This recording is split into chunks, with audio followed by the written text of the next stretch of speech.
saya Trihastuti Rahayuning Pamile. Assalamualaikum warahmatullahi wabarakatuh. Salam gubuk apung. Halo, siang ini kembali lagi dengan saya Bu Yeni, yaitu dari guru SMA Gubuk Apung. Jangan bosen ya dengan wajah saya. Insya Allah kali ini kita akan menampilkan video yang sangat inspiratif. Kalau tadi kita sudah melihat bagaimana dokter yang sangat inspiratif berasal dari negara kita, Indonesia, yang berdiskusi dengan pemimpin negara juga, salah satunya yaitu Rusia. Nah, kali ini kita akan menyimak mengenai video tentang teroris. Biasanya kan kalau teroris itu berasal dari agama ya, satu agama, yaitu yang kita tahu juga agama Islam. Tapi kali ini teroris itu ternyata nggak dari satu agama aja, melainkan dari berbagai macam kalangan agama. Nah, kita simak dulu yuk videonya. Silakan ditonton. Memang terorisme has no religion. Terorisme tidak ada agamanya. Semua agama punya potensi untuk melahirkan terorisme dan kekerasan. Semua agama, bukan hanya Islam deh. Cuma kenapa saya concern kepada agama Islam? Satu, Islam itu adalah agama yang paling banyak dipeluk oleh manusia Indonesia hari ini, dan saya sendiri Islam. Di India terorisnya orang Hindu deh, Bharatiya Janata garis keras. Di Myanmar siapa terorisnya? Orang Buddha deh, namanya Asin Wiratu. Apakah di Jerman itu ada teroris? Ada, Protestan, namanya Baader-Meinhof nama kelompoknya. Apakah di Amerika tidak ada teroris? Ada deh, namanya White Supremacy, Ku Klux Klan, FARC, Antifa. Tidak ada teroris Islam di sana, itu sedikit. Makanya yang nyerang 9/11 itu dari Saudi semua. Saya ada di sana waktu itu. Saya tinggal di Amerika kurang lebih 6 tahun. Ketika 9/11 saya tinggal di sana. Saya dulu pernah terpapar dengan ajaran-ajaran Ma'alim fil Thoriq ini. Saya meyakini bahwa kalau Islam ingin berjaya, maka Islam harus tegak secara politik. Itu keyakinan saya dulu. Kalau lihat Gus Dur di TV, saya matikan TV-nya. Ini antek Yahudi ini. Saya dulu begitu. Ketika ada orang-orang Islam yang moderat, wah saya matikan TV-nya. Cak Nur apalagi, paling saya benci itu.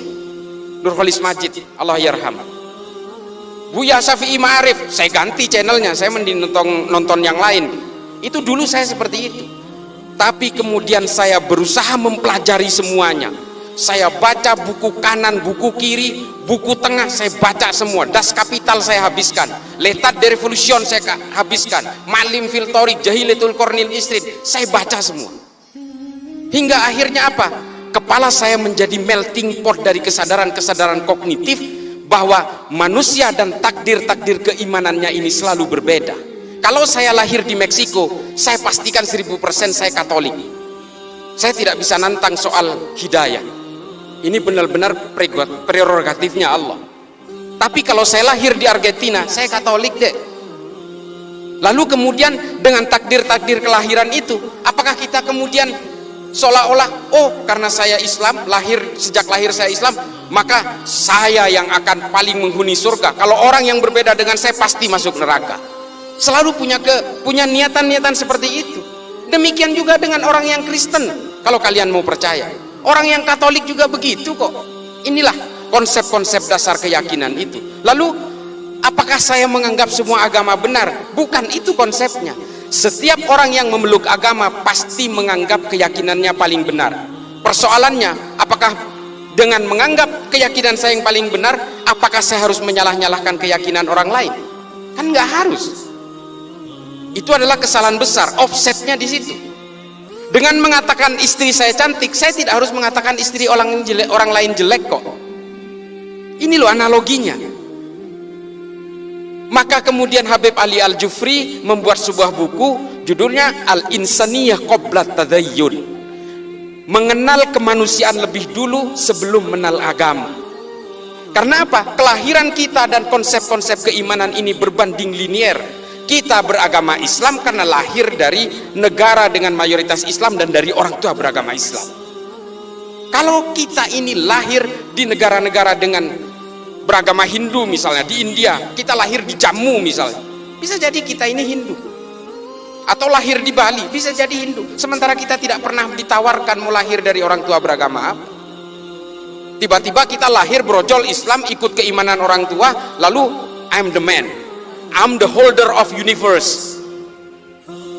Ini loh penyakit-penyakit orang yang kemudian menghegemoni keimanan bahwa dia itu adalah pemegang kebenaran tunggal.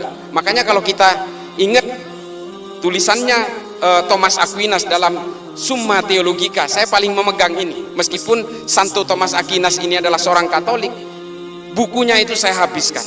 Saya itu pembaca buku, Dek. Ya saya nggak jumawa ya. Saya itu 1000 halaman rata-rata per bulan.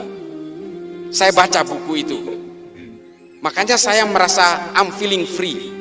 Saya merasa merdeka dengan berbagai bacaan yang saya baca ini. Saya betul-betul tidak terbolgol oleh keyakinan-keyakinan sepihak. Kata Thomas Aquinas apa? Hominem unius libri. Saya paling takut kalau ada orang baca satu buku lalu dianggap ini adalah kebenaran paling mutlak. Ini loh, bahaya sekali. Kemudian yang saya kisahkan kedua.